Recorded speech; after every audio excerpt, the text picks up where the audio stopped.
চীনের জনপ্রিয় অভিনেত্রী ঝাও লুসি সম্প্রতি এক্সে লিখেছেন, আমি শেষ। এই সংক্ষিপ্ত বাক্যের আড়ে লুকিয়ে আছে এক ভয়াবহ মানসিক সংকটের গল্প। ঝাওয়ের অভিযোগ, তার ম্যানেজমেন্ট কোম্পানি গ্যালাক্সি কোমিডিয়া নানা অজুহাতে তুলে নিয়েছে $20 লাখ ইউয়ানের বেশি অর্থ, অথচ নিজের গড়ে স্টুডিও নিয়েও কোনো সিদ্ধান্ত নিতে পারছেন না তিনি।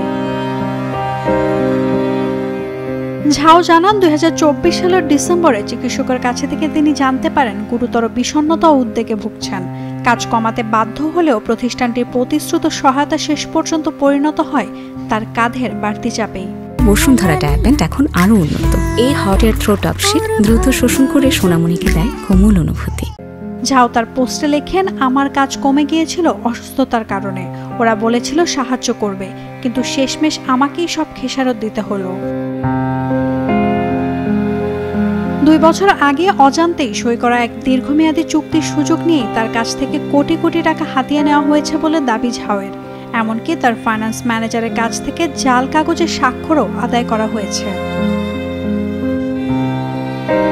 চুক্তি ভাঙার চেষ্টা করতেই ঝাওকে হুমকি দেওয়া হয় বিনোদন জগৎ থেকে ব্ল্যাকলিস্টেড করার।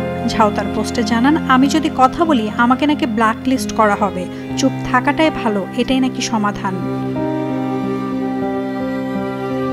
অভিযোগে থেমে যাননি ঝাও। নিজের মেডিকেল রিপোর্ট প্রকাশ করে দেখিয়েছেন মানসিক স্বাস্থ্য নিয়ে তিনি আসলেই সংকটে আছেন। রিপোর্ট অনুযায়ী তার উদ্বেগের স্কোর 73, যা ক্লিনিক্যাল মানদণ্ডে গভীর উদ্বেগজনক পর্যায়ে ধরা হয়।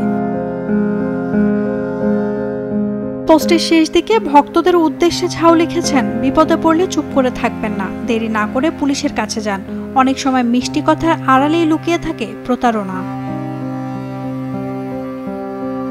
ঝাওয়ের এই সাহসী পোস্ট ঘিরে সামাজিক যোগাযোগ মাধ্যমে ইতিমধ্যে ভাইরাল হয়েছে #JusticeForZhaoLucy। ভক্তরা ঝাঁপিয়ে পড়েছেন তার পাশে দাঁড়াতে। নাওমিন নাসরিন, ডেইলি সান।